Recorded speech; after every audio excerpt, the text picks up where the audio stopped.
protagonista dessa história explosiva ficou conhecido como Unabomber. Este famoso serial killer plantou várias bombas pelos Estados Unidos entre os anos de 1978 e 1995, deixando um rastro de 3 pessoas mortas, além de mais de 20 feridos. A caçada para capturá-lo foi intensa e envolveu uma investigação complexa que custou cerca de 50 milhões de dólares na época e ficou marcado como uma das perseguições mais longas da história do FBI.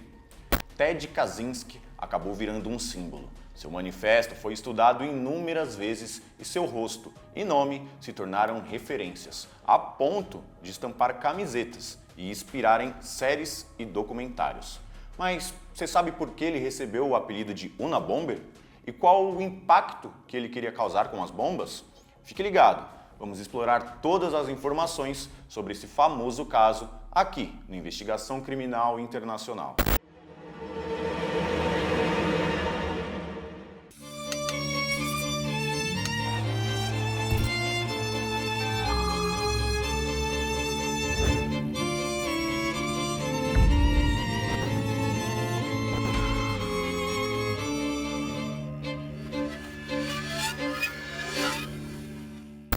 Theodore John Kaczynski nasceu em 22 de maio de 1942 em Chicago. Desde cedo, já dava para perceber que ele era uma criança diferente das outras. Quando ele era pequeno, sofreu um acidente de carro junto com seus pais. E ao ser levado para o hospital, ele foi colocado em isolamento, com contato limitado pelos médicos e seus pais só podiam vê-lo por poucas horas durante o dia. Foi aí que seus pais notaram uma mudança drástica. Aquele menino alegre e bem-humorado nunca mais foi o mesmo. Em seu lugar, apareceu uma criança fria que evitava olhar nos olhos e não demonstrava nenhum tipo de sentimento. Aos 7 anos, uma nova experiência marcou a vida de Ted. Ele ganhou um irmão, David Kaczynski, e os dois tinham uma ótima relação. Se tornaram amigos. E com o tempo, David recebeu até aulas particulares de matemática de seu irmão mais velho. Apesar de ser uma criança distante, Ted era visto como saudável e tranquilo pelos professores que o acompanharam durante os anos escolares. Aos 12 anos, a família se mudou e ele precisou fazer um teste para poder entrar em um novo colégio. Com um QI de 167 pontos, ele foi adiantado, pulando a 6ª série. Porém, essa mudança, em vez de bem, só fez com que ele se sentisse ainda mais deslocado. As crianças mais velhas não o respeitavam justamente por ser mais novo, então que ele começou a sofrer bullying. No ensino médio, Ted era tímido e extremamente inteligente, o que o fazia parecer esquisito para muitos. Mas, por outro lado, ele era muito popular entre os grupos de matemática. Era nessas rodas que ele se abria mais e conversava bastante sobre diversos assuntos. Foi ali que Ted descobriu a sua paixão pelas exatas e decidiu seguir por este caminho. Ted pulou mais um ano no ensino médio por causa do seu rápido desenvolvimento. E aos 15 anos, ele já estava se formando. E aos 16, ele conseguiu uma bolsa de estudos para a prestigiada Universidade de Harvard, onde ele estudaria matemática. No entanto, o seu desenvolvimento acadêmico não foi acompanhado por uma preparação emocional e psicológica adequada. Na universidade, as coisas não mudaram muito. Ted continuava isolado e sofrendo bullying. Ted se mudou para Massachusetts e, embora ele ainda fosse tímido, começou a se abrir mais em conversas com alguns colegas. Isso, inclusive, foi confirmado por alguns deles quando o seu caso veio a público. Mas o ponto mais marcante da sua vida acadêmica foi o envolvimento em um experimento do professor Henry Murray, diretor do Departamento de Psicologia de Harvard. Murray conduziu os estudos que ficavam bem conhecidos na época, incluindo uma técnica de interrogatório que inclusive foi adotada mais tarde pela CIA. Nesse experimento, ele queria descobrir como que as pessoas iriam reagir a interrogatórios, porém com níveis extremos de estresse. Ele utilizava agressões verbais e humilhações. Ted sempre negou que esse estudo tenha contribuído para os seus crimes. Mas imagina você ficar sujeito a ataques abusivos durante 3 anos. Com certeza, isso deixou marcas profundas em seu caráter. Logo após se formar, Kaczynski seguiu carreira acadêmica na Universidade de Michigan, onde se tornou mestre e doutor em matemática em 1967, com somente 25 anos. Ele inclusive chegou a ser professor assistente na Universidade da Califórnia, sendo o professor mais jovem da instituição. No entanto, Ted já mostrava sinais de insatisfação com o ambiente e também com os alunos. Ele tinha muitas dificuldades em se relacionar com mulheres e nunca teve uma namorada, pois ele sempre ficava muito nervoso e quando conseguia conversar com alguma, ele acabava sendo rejeitado. Em seu diário, ele escrevia sobre fantasias de ser mulher e ele até cogitou trocar de gênero, mas desistiu após uma consulta com um psiquiatra da universidade que detestou. Ted disse que se sentiu humilhado pelo médico e foi aí que começou a ter a ideia de matar alguma pessoa que ele odiava. 2 anos depois, em junho de 1969, Ted renunciou ao seu cargo de professor. O seu chefe da universidade o considerava patologicamente tímido e os alunos achavam suas aulas um tédio. Apesar dele se dar bem com outros professores, ele voltou para a casa dos pais. Pouco tempo depois, se mudou para uma cabana de madeira que ele mesmo construiu em 1971. A ideia de Ted era viver de uma forma simples e autossuficiente, sem energia elétrica ou encanamento. Ele iria sobreviver apenas com técnicas de sobrevivência. Ele cavou inclusive um poço para pegar água e usava lenha para aquecer a casa. Ele iluminava o lugar com uma lamparina e fazia o próprio pão. Identificava no mato plantas comestíveis e até desenvolveu alguns métodos de agricultura. No entanto, esse plano foi por água abaixo quando ele percebeu que o desenvolvimento imobiliário estava destruindo a floresta que tinha ao seu redor. Ted vivia de bicos e do dinheiro que recebia de seus pais. Ele visitava uma cidade próxima de bicicleta para poder pegar alguns suprimentos, mas foi ficando cada vez mais recluso, sem conversar com vizinhos ou com qualquer outra pessoa. Durante esse período na cabana, Ted começou a se aprofundar em leituras sobre física e política. Um livro que impactou bastante foi o A Sociedade Tecnológica, de Jacques Ellul, que criticava o mundo moderno. Suas ideias começaram a tomar forma e seu diário virou uma espécie de válvula de escape, onde ele escrevia com muita frequência. Ted concluiu que a única maneira de parar a industrialização era por meio de uma rebelião contra o sistema. Foi aí que ele começou a pensar em fabricar bombas. No entanto, a vida na cabana não era fácil. Em algumas épocas, Ted voltava para a casa dos pais em Chicago para conseguir arrumar algum emprego e juntar dinheiro para poder retornar à cabana. Em 1978, seu irmão David conseguiu um emprego para ele em uma fábrica. Lá, Ted conheceu uma colega de trabalho com quem ele conseguiu conversar e eles até chegaram a sair juntos. Mas quando a moça disse que não queria nada mais sério, ele ficou furioso e começou a espalhar bilhetes ofensivos sobre a garota por toda a fábrica. Diante disso, seu irmão David não teve outra opção a não ser demiti-lo.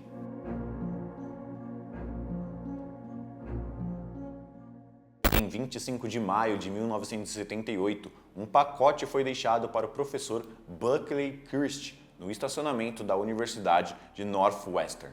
Quando um segurança tentou abrir, o pacote explodiu, causando ferimentos leves. Essa foi somente a primeira bomba caseira e artesanal que foi feita por Kaczynski. Ele utilizou pedaços de sucata e madeira, sem nenhuma ferramenta elétrica. Ele fundiu algumas peças de metal e alumínio que comprou em lojas em outras cidades e derreteu o que precisava em seu fogão a lenha. Foi em 9 de maio de 1979 que ele enviou um novo explosivo para a Universidade de Northwestern. Dessa vez, a bomba parecia uma caixa de charutos e era feita com algumas baterias. Ela ainda era bem amadora, mas já era um pouco mais avançada do que a bomba anterior. Um aluno da universidade abriu a caixa e teve também ferimentos leves com a explosão. A terceira bomba ocorreu em 15 de novembro de 1979 e agora o alvo foi diferente. Um avião que ia de Chicago para Washington com 80 passageiros a bordo. Dessa vez, o gatilho era um altímetro que faria a bomba explodir quando o avião atingisse certa altitude. Mas felizmente, houve um defeito e apesar de muita fumaça, a bomba não explodiu. O piloto precisou fazer um pouso de emergência, mas ficou claro que Kaczynski estava melhorando as suas técnicas, adicionando novos gatilhos e aumentando o potencial de dano, já que se a bomba tivesse funcionado, todas as 80 pessoas a bordo possivelmente teriam morrido.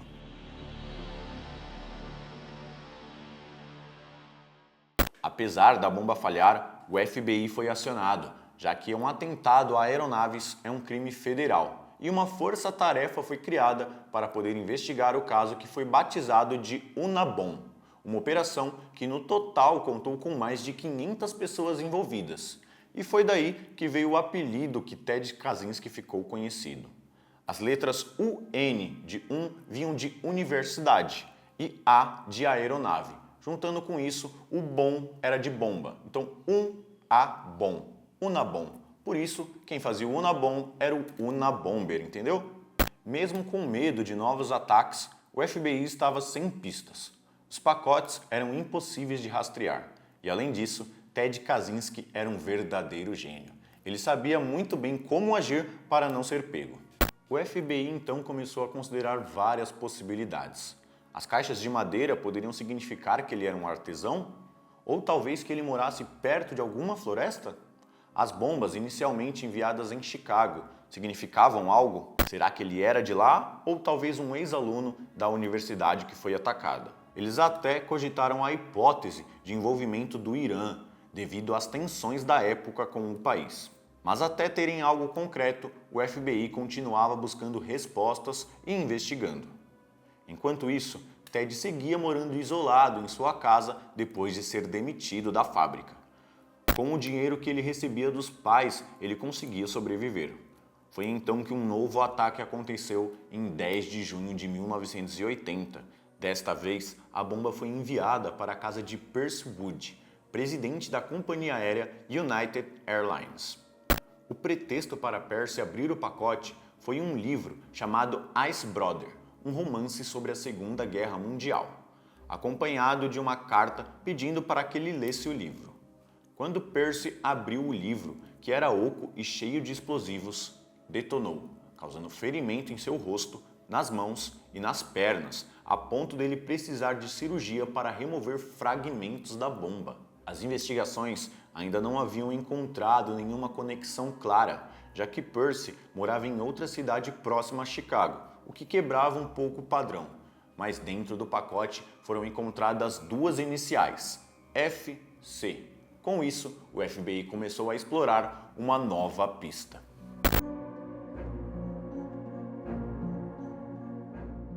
Mais de um ano depois, em 8 de outubro de 1981, uma nova bomba apareceu na Universidade de Utah, na cidade de Salt Lake. Desta vez, um rapaz da manutenção encontrou o pacote e, desconfiado, achou que poderia ser uma bomba. As autoridades foram chamadas e o prédio evacuado e um verdadeiro caos se instalou. A bomba foi desarmada, o que deu aos investigadores novas evidências para trabalhar. Ela era feita de madeira, assim como as anteriores. Eles também encontraram uma lata de gasolina e uma bomba de cano com 2 pilhas, planejada para poder causar um incêndio. E mais uma vez eles encontraram as letras FC. Vamos agora à sexta bomba, não perca as contas. Em 5 de maio de 1982, na Universidade de Vanderbilt, no estado de Tennessee, o padrão mudou de novo. Quem abriu a bomba foi a secretária Janet Smith, mas o verdadeiro alvo era o seu chefe, Patrick Fisher.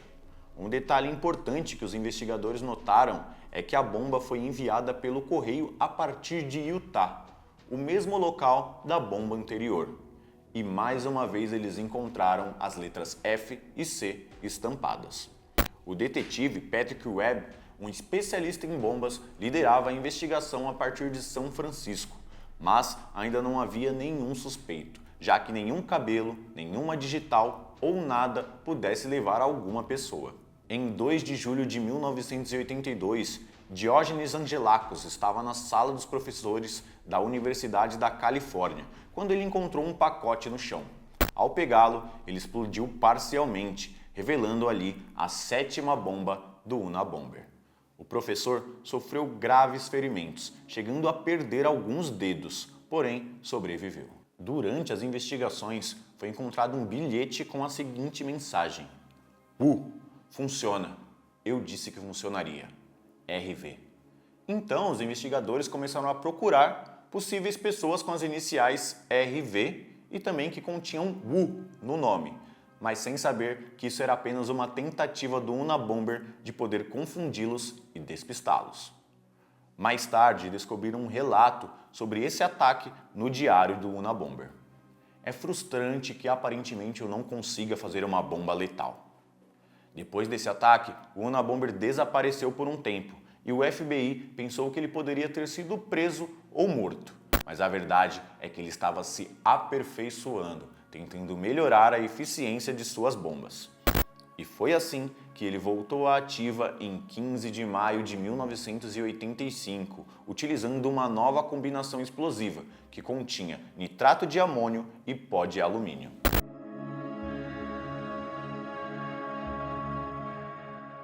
Mais uma vez, Ted Kaczynski mudou seu padrão. Até então ele tinha colocado suas 7 bombas em 7 locais diferentes, mas a 8ª foi no mesmo local da anterior, a Universidade da Califórnia. Ele havia trabalhado como professor assistente lá, e dessa vez a bomba estava na sala de informática.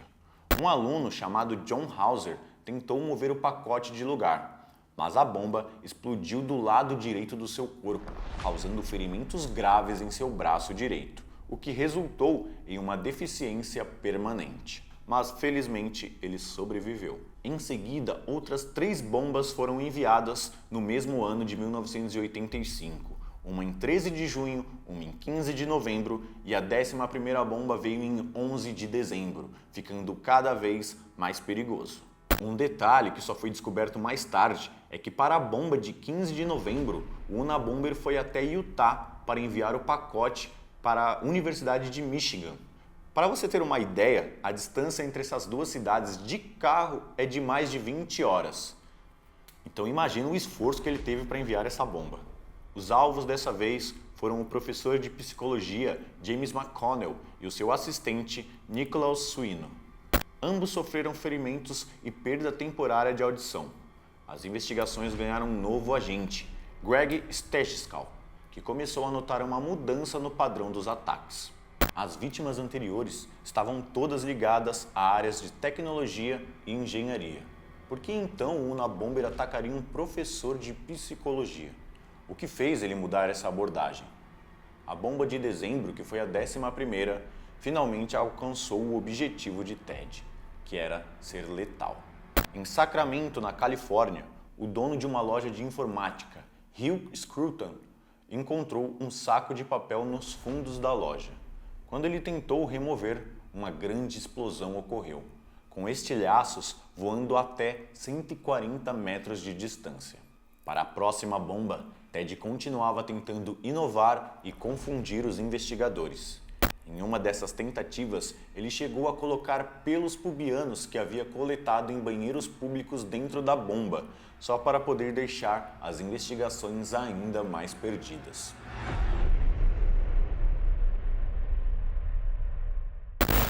Em 20 de fevereiro de 1987, o Unabomber atacou novamente, focando em outro dono de loja de informática, que estava perto da Universidade de Utah.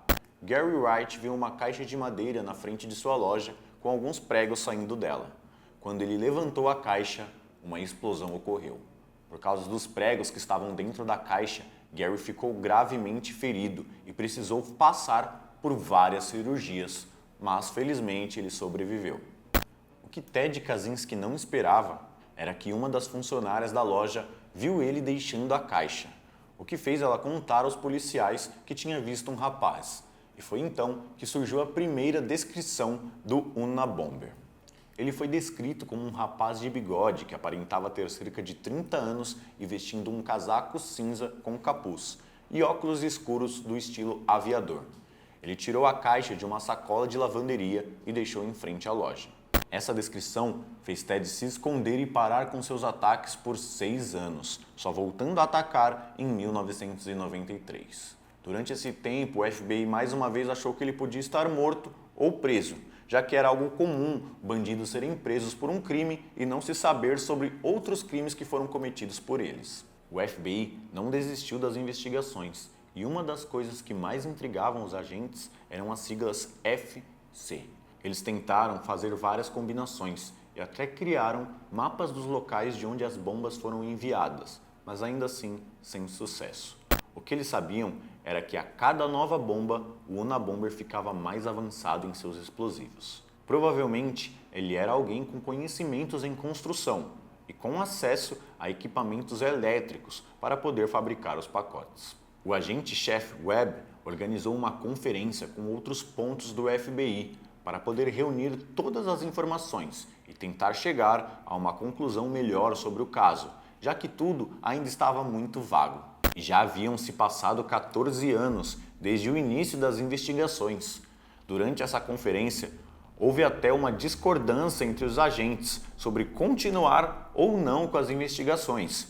Alguns chefes queriam encerrar o caso e deixar a responsabilidade de possíveis novas bombas para as delegacias locais. Mas após algumas reuniões, decidiam que teriam mais 12 meses para resolver o caso. Se não resolvessem, eles iriam encerrar.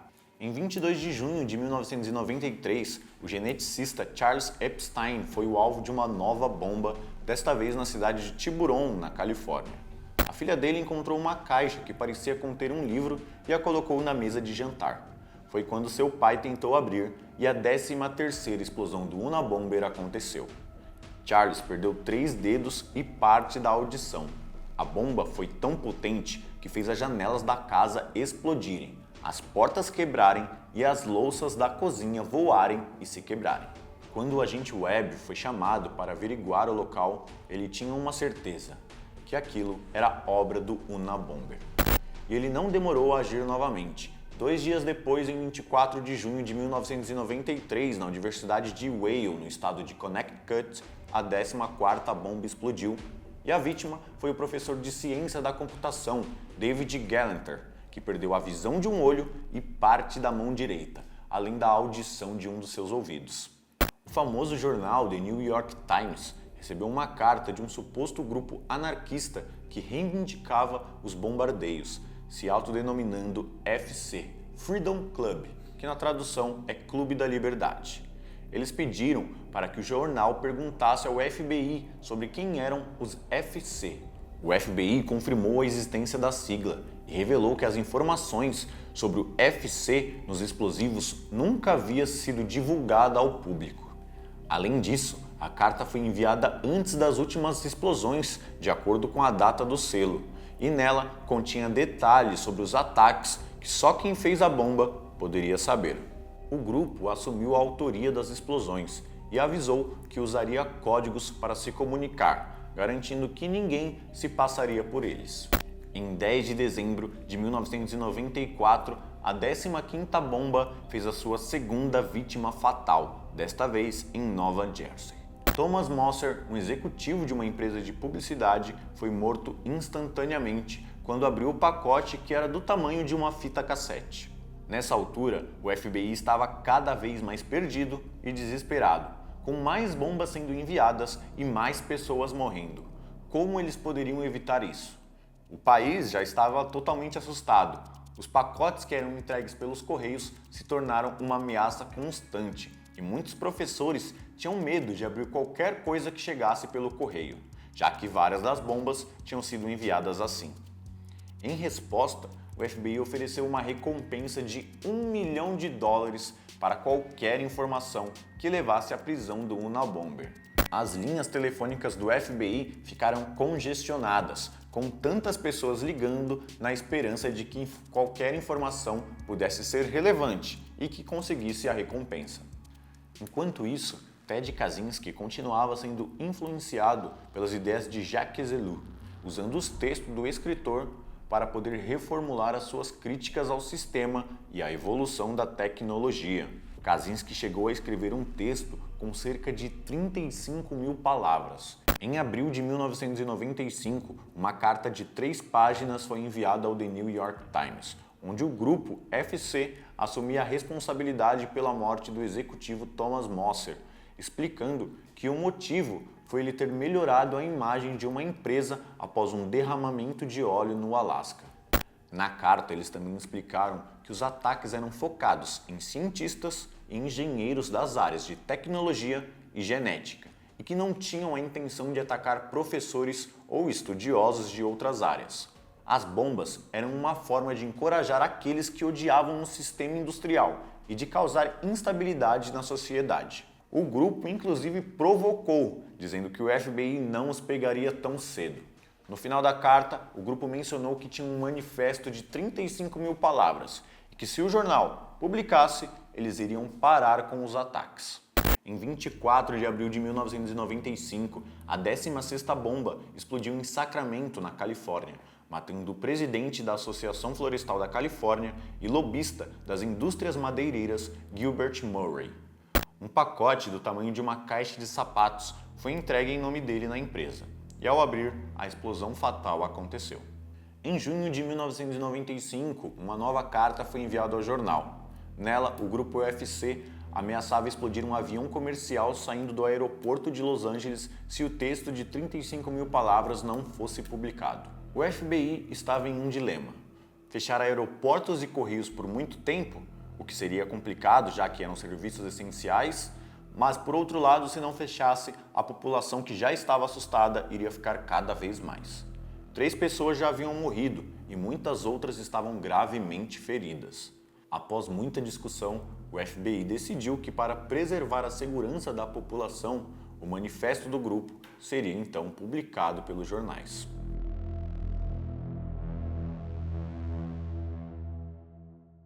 Sociedade Industrial e o seu futuro. É o nome do texto que ficou famoso como o Manifesto do Unabomber. Ele foi publicado no jornal The Washington Post no dia 19 de setembro de 1995. No manifesto, o Unabomber fala sobre os impactos negativos da indústria e da tecnologia na natureza. Ele critica como a tecnologia tem afetado a psicologia e a personalidade das pessoas, dizendo que essa dependência tecnológica está limitando a liberdade individual e causando sofrimento psicológico. Segundo ele, a saúde das pessoas está piorando por causa da tecnologia e também o meio ambiente está sendo prejudicado. A solução que ele propõe é voltar a um estilo de vida mais primitivo. Um trecho traduzido do manifesto diz o seguinte: não há contradição aqui. Um indivíduo cujas atitudes ou comportamentos o colocam em conflito com o sistema está lutando contra uma força muito poderosa para combater ou escapar. É mais provável que ele sofra de estresse, frustração e derrota. Seu caminho seria muito mais fácil se ele pensasse e agisse como o sistema quer. Nesse sentido, o sistema age em benefício do indivíduo quando faz uma lavagem cerebral para que ele se conforme. Não dá para negar que muitas das coisas que Ted Kaczynski previu realmente estão acontecendo. Embora nada justifique o que ele fez, os impactos da tecnologia hoje são enormes. Estamos cercados por celulares, computadores, tablets, telas por todos os lados. Crianças já nascem imersas em tecnologias e muitos de nós sofremos com as consequências desses vícios, causando depressão, ansiedade e insônia. Claro que hoje em dia é impossível ignorar a necessidade da tecnologia, especialmente para quem trabalha com isso e precisa estar sempre conectado para poder garantir o seu sustento. Mas qual é o preço que estamos pagando por isso? Por exemplo, o WhatsApp, que é um dos aplicativos mais usados por pessoas e empresas, quando sai do ar, causa um desespero geral. E isso sem contar com questões globais que afetam o mundo todo, que Ted Kaczynski já previa na década de 90, fazendo com que ele escreveu ainda faça sentido e pareça muito atual. Mais uma vez, nada justifica o que o Unabomber fez, mas muitos estudiosos levam o seu manifesto a sério e discutem os temas que ele abordou e os comparam com os impactos positivos da tecnologia. O manifesto, inclusive, foi publicado em formato de um livro.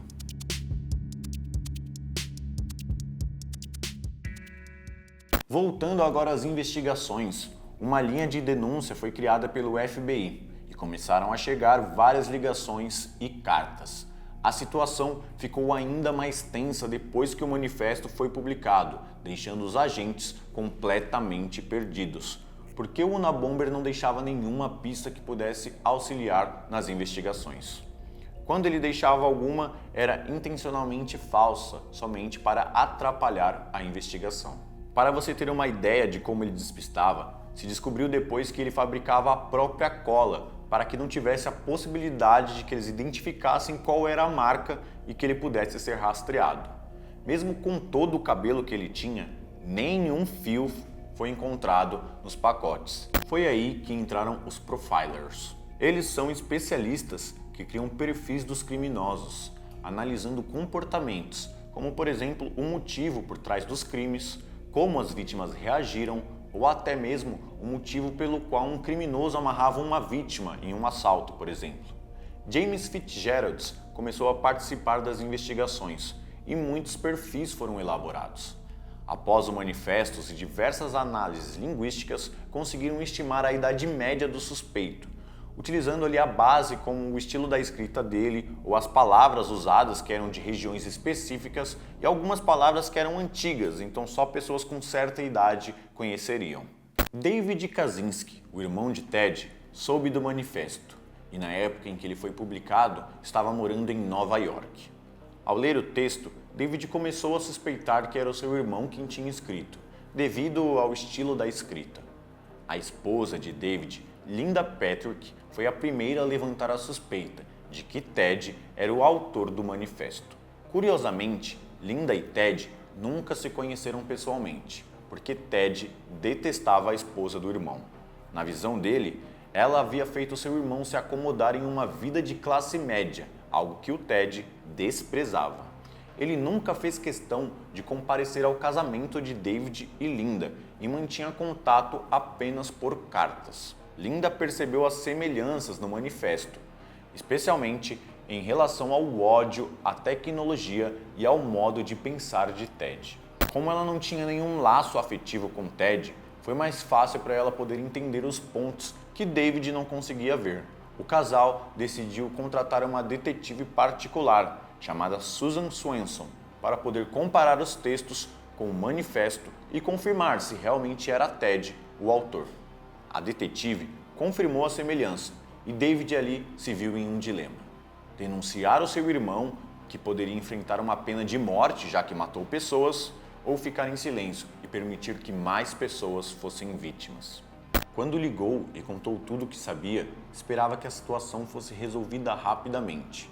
Mas o que ele não esperava era que o FBI recebia centenas de ligações e denúncias diariamente. O que realmente mudou o rumo das investigações foi que, semana após a ligação, David teve que voltar para Chicago para poder cuidar de sua mãe que estava doente. Quando estava em casa, na sua antiga casa de infância, ele encontrou um manuscrito de 23 páginas, que era muito parecido com um manifesto publicado. As palavras, as frases, até o propósito era semelhante. Foi então que David conseguiu convencer o FBI a analisar esse manuscrito. James Fitzgerald, o profiler, estudou o material e disse a seguinte frase ao seu chefe: ou alguém fez uma cópia desse manuscrito para o manifesto, ou finalmente encontramos nosso cara. Depois de suspeitarem que Ted Kaczynski poderia ser o Unabomber, o FBI planejou uma operação para obter um mandado de busca na cabana de Ted. No entanto, essa informação vazou para a imprensa e isso fez com que os agentes tivessem que acelerar o processo para que o Ted não soubesse e fugisse. No dia 3 de abril de 1996, os agentes chegaram perto da cabana de Ted e perguntaram: tem alguém aí? Ted, em uma entrevista posterior, ele afirmou que viu 3 homens se aproximando da cabana, mas ele não achou que fossem agentes do FBI. Os homens se identificaram como sendo uma empresa de pesquisa. Quando eles se aproximaram, seguraram Ted e apontaram uma arma contra ele, invadindo a cabana e prendendo finalmente o Unabomber. Durante a busca na cabana, os agentes encontraram livros sobre química e construção de explosivos, coleções de armas feitas à mão, uma bomba enrolada em alumínio pronta para ser enviada e um diário com cerca de 40.000 páginas, que era basicamente uma biografia de Ted. Os vizinhos ficaram chocados ao descobrir que o recluso que mal saía de casa era o Unabomber. Os agentes do FBI celebraram a captura após anos de busca e investigação.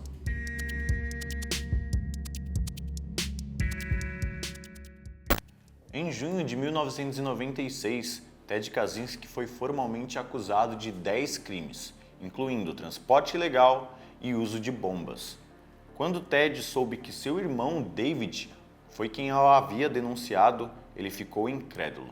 Ted não acreditava que David fosse capaz de fazer isso e, após confirmar a denúncia, cortou qualquer laço com a sua família. Seus advogados, Michael Donahoe e Judy Clark, tentaram alegar insanidade mental para evitar a pena de morte, mas Ted rejeitou essa ideia. Ele queria que o seu trabalho e o seu manifesto realmente passassem a mensagem que ele queria transmitir e que isso não fosse em vão. Em janeiro de 1998, Ted tentou pedir ao juiz para se representar sozinho, desistindo dos seus advogados. Mas esse pedido foi negado. Uma psiquiatra examinou Ted e o diagnosticou com esquizofrenia, mas disse que ele ainda estava apto para enfrentar o julgamento. Foi aí que no dia 22 de janeiro de 1998, Ted se declarou culpado e confessou todos os crimes. Graças a um acordo, ele conseguiu evitar a pena de morte e foi condenado a cumprir 8 sentenças de prisão perpétua sem possibilidade de liberdade condicional. Ted estava destinado a passar o resto de seus dias em uma prisão de segurança máxima em Florence, no Colorado. Porém, em 14 de dezembro de 2021, ele foi transferido para o Centro Médico Prisional FMC Butner, na Carolina do Norte. O porta-voz do Departamento de Prisionais, Donald Murphy, não revelou detalhes sobre a condição de Ted ou o motivo dessa transferência.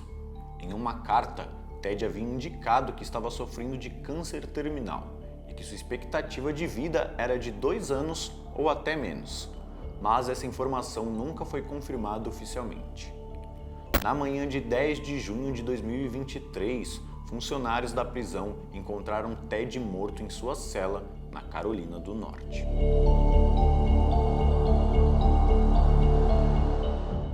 As ações de Kaczynski serviram de inspiração para muitas obras, além de, assim como já dito por aqui, seu manifesto serviu para muitos estudiosos. Algumas das obras que fazem referência ao Unabomber são as seguintes. Unabomber e suas próprias palavras é um documentário policial de 2020, dividido em 4 partes sobre o próprio Ted Kaczynski. O documentário inclui entrevistas de várias pessoas envolvidas na vida e na prisão de Kaczynski, incluindo um membro da força-tarefa Unabom do FBI. Gary Wright, que foi um dos sobreviventes das bombas de Kaczynski, David, seu irmão, e Linda Patrick, sua cunhada. Inclusive, foi ela que alertou o FBI sobre Ted em 1996. Além disso, o documentário também conta com trechos de uma entrevista com o próprio Kaczynski, que foi realizada por Teresa Kintz, uma escritora anarquista, em 1999. Manhunt, Unabomber, foi uma série lançada em 2017 baseada em eventos reais e foca na caça ao notório terrorista. A série explora como o agente Jim Fitzgerald, um profiler que, apesar de ser novo na unidade de crimes, utiliza a análise linguística para desvendar pistas sobre o Kaczynski. Ele inclui o Manifesto Sociedade Industrial e seu Futuro, que eventualmente leva à identificação e captura de Unabomber. Além disso, a série mergulha na mente de Kaczynski, explorando suas motivações filosóficas e a complexidade de suas crenças contra a sociedade moderna e a tecnologia. Ao longo dos episódios, a série também lida com os dilemas morais e emocionais enfrentados por Fitzgerald, que se vê em uma batalha intelectual e psicológica com Kaczynski. Manhunt, Unabomber não é apenas uma narrativa sobre a investigação, mas também uma reflexão sobre os impactos da tecnologia, a natureza da justiça e a linha tênue entre sanidade e loucura. Ted K. Unabomber. Ted vive uma vida de reclusão, quase completa em uma simples cabana de madeira nas montanhas de Montana. Mas então, esse ex-professor universitário que despreza a sociedade moderna e sua fé na tecnologia se radicaliza. O que começa com atos locais de sabotagem termina com ataques a bombas mortais. Para o mundo exterior, Ted Kay fica conhecido como Unabomber. As ações do Unabomber, Ted Kaczynski, na cultura pop é ampla e complexa, refletindo tanto o fascínio quanto o horror que a sua figura provoca. Além de filmes e séries que têm referências ligadas ao serial killer, temos também outras situações que fizeram Ted Kaczynski ter influências dentro da cultura pop. Além da sua forma de pensar e agir, que fez com que ganhasse alguns fãs, a imagem de Kaczynski passou a significar algo, tanto que a famosa imagem de seu retrato falado virou inclusive estampa de camisetas. Algumas bandas e músicos mencionam o Unabomber em suas letras ou utilizam dele como inspiração, refletindo tanto a crítica social quanto uma exploração do seu impacto cultural. Vamos conferir alguns exemplos. A música Unabomber, do grupo de rap N.O.P., menciona o Unabomber como uma metáfora para a atitude agressiva e implacável, refletindo o estilo duro do grupo. A banda de metalcore The Acacia Strain tem uma música intitulada Unabomber, que reflete temas de violência e desilusão comuns ao estilo da banda. A banda britânica Manson tem uma faixa chamada Unabomber, que explora temas de alienação e crítica social, fazendo referência ao famoso terrorista. Vamos falar agora de livros e biografias. O Manifesto de Kaczynski, Sociedade Industrial e Seu Futuro foi publicado de várias formas, incluindo livros. Embora suas ideias sejam amplamente condenadas, o texto continua sendo objeto de análise acadêmica e cultural. Vários autores e estudiosos escreveram sobre Kaczynski, explorando seu pensamento, sua vida e o impacto de suas ações. Na era digital, o Unabomber se tornou uma figura referenciada em memes e sátiras online, muitas vezes de forma controversa, refletindo a forma como a internet transforma figuras históricas em ícones culturais, independentemente do contexto moral. Alguns grupos antissistema e extremistas adotaram partes do pensamento de Kaczynski, vendo-o como um símbolo de resistência contra a modernidade e a industrialização. Embora esses movimentos sejam marginais, eles ilustram o impacto duradouro de suas ideias em certos círculos. O caso do Unabomber é frequentemente estudado em cursos de criminologia e psicologia forense, especialmente em relação ao uso de análise linguística para capturar criminosos. Ted Kaczynski não foi o primeiro e nem foi o último a realizar ataque com bombas. Motivados por ideologias extremistas, vinganças pessoais ou um desejo profundo de causar o caos, esses bombardeiros não apenas acabaram com vidas, mas também deixaram cicatrizes profundas na consciência coletiva. Um desses casos foi de Timothy McVeigh, que foi responsável por um dos piores ataques terroristas domésticos da história dos Estados Unidos. Em 19 de abril de 1995, ele detonou um caminhão-bomba em frente ao edifício federal Alfred P. Murrah, em Oklahoma City, matando 168 pessoas e ferindo mais de 600. O ataque foi motivado pelo seu ódio ao governo federal dos Estados Unidos. McVeigh foi preso, julgado e executado em 2001. Eric Robert Rudolph realizou uma série de atentados com bombas, incluindo o bombardeio do Parque Centenário durante os Jogos Olímpicos de Atlanta, em 1996. Ele matou 2 pessoas e feriu mais de 100. Ele também atacou clínicas de aborto e um bar LGBT. Rudolph foi capturado em 2003 depois de passar anos como fugitivo e foi condenado à prisão perpétua sem possibilidade de liberdade condicional. Hans Youssef foi o principal responsável pelo bombardeio do World Trade Center em Nova York em 1993. Ele detonou uma caminhonete cheia de explosivos no estacionamento subterrâneo da Torre Norte, matando 6 pessoas e ferindo mais de 1000. O ataque foi uma tentativa de derrubar as Torres Gêmeas. Youssef foi capturado em 1995 e condenado também à prisão perpétua. Apesar de sua tentativa de destruir, a saga do Unabomber não é apenas a história de um homem que se voltou contra a sociedade moderna com uma campanha de terror, mas também um reflexo perturbador dos medos e de ansiedades que a própria modernidade trouxe consigo e acabou deixando um legado de reflexão. Suas ideias, embora distorcidas por sua violência, continuam a ressoar em um mundo cada vez mais dominado pela tecnologia. No entanto, sua história também serve como um lembrete sombrio de que o extremismo, alimentado pela alienação e ressentimento, pode ter consequências devastadoras. O caso do Unabomber, afinal, nos obriga a considerar não apenas os perigos do futuro que estamos construindo, mas também o perigo de se perder na luta contra ele.